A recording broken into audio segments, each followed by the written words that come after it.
এয়া গুটি পচাই ৰাখিছোঁ। ডাইৰেক্ট মাটিত গুটি দিলে ভালদৰে গজালি নেমেলে। কিছুমান গুটি নষ্ট হৈ পোক পৰুৱাই নষ্ট কৰে। সেইটো কাৰণে এনেকৈ মই কাপত প্ৰথমতে গুটি পচাই লৈছোঁ।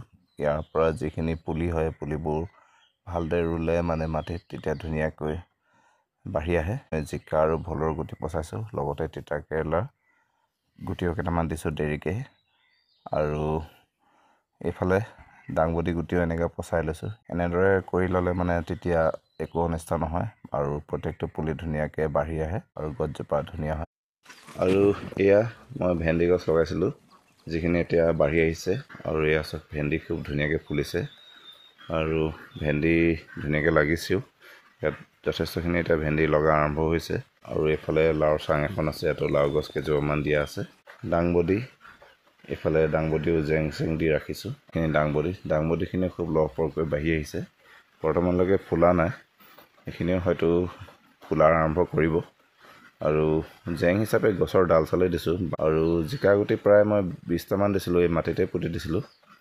তাৰ ভিতৰত এজোপাই যি জিকা হ'ল, বাকী গুটিখিনি চব হেৰাই থাকিলে, বিচাৰি নাপালোঁ পোকে খালে নে কি হ'ল। আৰু এই লাওজোপা চব খুব ধুনীয়াকৈ বাঢ়ি আহিছে।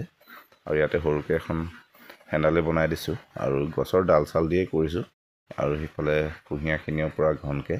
এইফালে এইখিনি তিয়ঁহ গছ, আৰু তিয়ঁহ গছজোপা মানে মই দিছোঁ এই তামোল গছতে এইবোৰ ডাল কিছুমান বান্ধি বান্ধি জেওৰাৰ আকাৰত মানে বনাই দিছোঁ থিয়কৈ। আৰু ইয়াতে যথেষ্ট তিয়ঁহ লাগিছে। আৰু এই তিয়ঁহবিলাকত মানে বৰলীয়া মাখিৰ উৎপাত হৈছে, যথেষ্ট তিয়ঁহ নষ্ট কৰি দিছে। এইবিলাক দেখিছে কি ধুনীয়া তিয়ঁহ লাগি আছিলে, কিন্তু ইয়াক বৰলীয়া মাখিয়ে বেধি শেষ কৰিছে। ইয়াৰো ব্যৱস্থা কৰিব লাগিব, যিহেতু ফেৰমেন ট্ৰেপ বা এনেকুৱা ধৰণৰ ব্যৱস্থা কৰিব লাগিব, যিহেতু জৈৱিকভাৱে কৰিব লৈছোঁ। আৰু ইয়াত মই কোনো ৰাসায়নিক সাৰ দিয়া নাই। ইয়াতে ছাগলী গোবৰ, গৰু গোবৰ, সৰিয়হৰ খলি হৈ পানী এনেকুৱা ধৰণৰ সাৰেই প্ৰয়োগ কৰিছোঁ। আৰু এইফালে চব ইয়াতো কিছুমান গছৰ পাত চাত সৰি পৰি থাকে, সেইবিলাকে ইয়াৰ সাৰৰ হৈ মানে সহায় কৰিছে। আৰু এইখিনি চব ধুনীয়াকৈ মই মানে এনেকৈ ধৰণেই দি দিছোঁ, যিহেতু ঠাইৰ অভাৱ কমকৈ কৰিছোঁ। আৰু তিয়ঁহবিলাক চব খুব ধুনীয়াকৈ লাগিছে।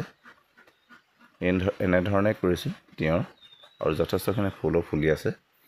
আৰু ঘৰৰ বাবে কিটচেন গাৰ্ডেনৰ কাৰণে এনেধৰণে কৰিব পাৰে আপোনালোকেও। এইটো এটা তিয়ঁহ, এইটো যথেষ্ট ডাঙৰ হৈছে, ছিঙিব পৰা হৈছেগৈ আৰু এইফালে লাগি আছে, ইয়াতো যথেষ্ট কলি পৰিছে।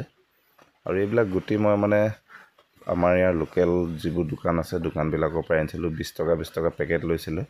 তেহেঁতি নিজে মানে পেকিং কৰি ৰাখে, কৈছে ভাল জাতৰে বুলি কৈছে। এতিয়া কি কোম্পানী কিহৰ কি জাত নাজানো, তথাপিও আনিছোঁ। আৰু 20 টকাৰ গুটি আনি যদি 2-4 কেজিও পাওঁ যথেষ্ট লাভেই হয় ঘৰত খাবলৈ। আৰু যিহেতু ৰাসায়নিকভাৱে কৰা নাই, জৈৱিক হয়। আৰু ৰাসায়নিক চব্জি খোৱাতকৈ জৈৱিক ঘৰতে কৰা শাক পাচলি খাব পালে যথেষ্টখিনি ভাল হয়। ইয়াৰ চব তিয়ঁহৰ কোৱালিটি খুব ধুনীয়া। আৰু এইজোপা জিকা, যিহেতু এজোপাই জিকা হ'ল, একমাত্ৰ জিকা। আৰু গুটি দুটামান পচাই থৈছোঁ, চাওঁ পুলি ওলালে ৰোৱা হ'ব। আৰু ইয়াত জিকাৰ কলিও পৰিছে, খুব ধুনীয়া, যথেষ্টখিনি কলি পৰিছিলে। এই জিকা এজোপাই ইয়াতে গছৰ ডাল এটা এনেকৈ জেং হিচাপে দিছোঁ।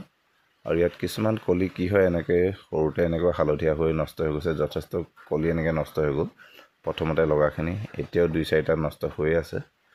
বাকী কিছুমান এতিয়া এনেকৈ ধৰক ডাঙৰ হৈছে।